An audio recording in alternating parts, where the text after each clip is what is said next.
আমি আছি সলপে উল্লাপাড়ায় গোল খাওয়ার জন্য। এই যে সেই গোল আমরা এখানে এখানে বিখ্যাত এই অঞ্চলে এই গোলটা অনেক বাংলাদেশের বিভিন্ন প্রান্ত দূর দূরান্ত থেকে আসে এই গোল খাওয়ার জন্য এই স্টেশনে। আর আজকে আমি আসি, দেখি কেমন লাগে।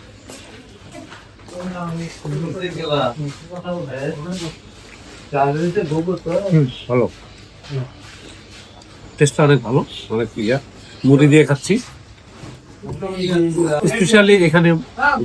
মুড়িটা হলো দেশি মুড়ি, এটা কোনো দেশি যে গ্রাম অঞ্চলে যে মুড়িটা হয় না, সেই মুড়িটা দিয়ে বাজে গ্রামের লোকরা, মহিলারা, সেই মুড়িটা অনেক ভালো। এটা সহজে গলে না, ইয়ে হয় না, যার জন্য ভালোই লাগতেছে।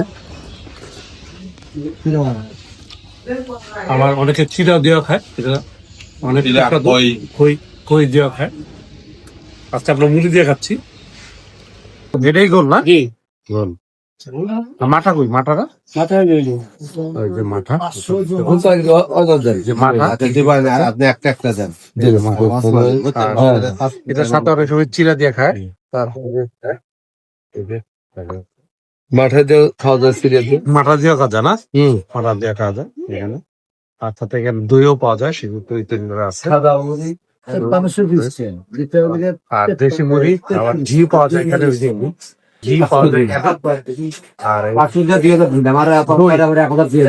এই যে আপনি দেখতে পাচ্ছেন গোল, গোলের দাঁত। এখানে গোল পাওয়া যায় 1 কেজি 80 টাকা, মাথা 1 কেজি 100 টাকা, ঘি সর 1 কেজি 1200 টাকা, ঘি খাওয়া, মাখন 1 কেজি 1000 টাকা, দই 1 কেজি 160 টাকা, দই কাপ 1 কেজি 30 টাকা। এই হলো স্পট। আর এই হলো সলব দুর্গম জয়গড়, এখানে মূল কালেকশন।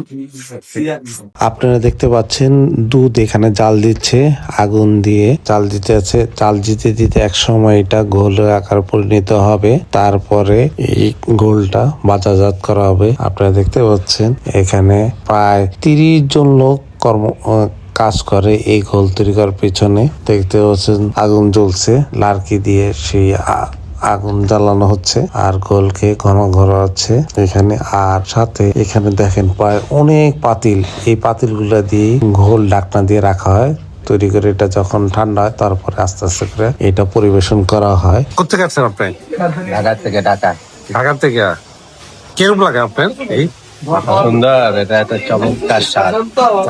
এই যে আমি পার্সেল নিচ্ছি আমার মেয়ের জন্য, 10 লিটার। 10 লিটার কি নিচ্ছেন? গোলটা। ওকে, আচ্ছা। দেখতে পাচ্ছেন কোন দেখতে পাচ্ছেন আমি এখন আছি সরিষা ক্ষেতে। এটা হলো সিরাজগঞ্জের উল্লাপাড়া।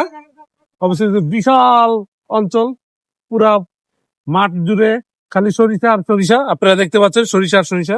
এই দেখেন সরিষার ফুল অপরন্ত।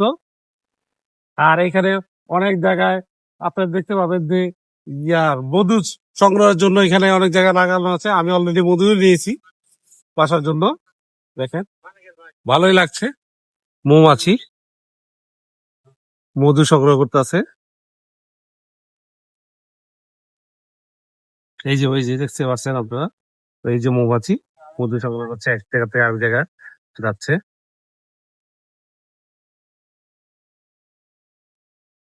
আপনারা দেখতে পাচ্ছেন এখানে অনেক, এই যে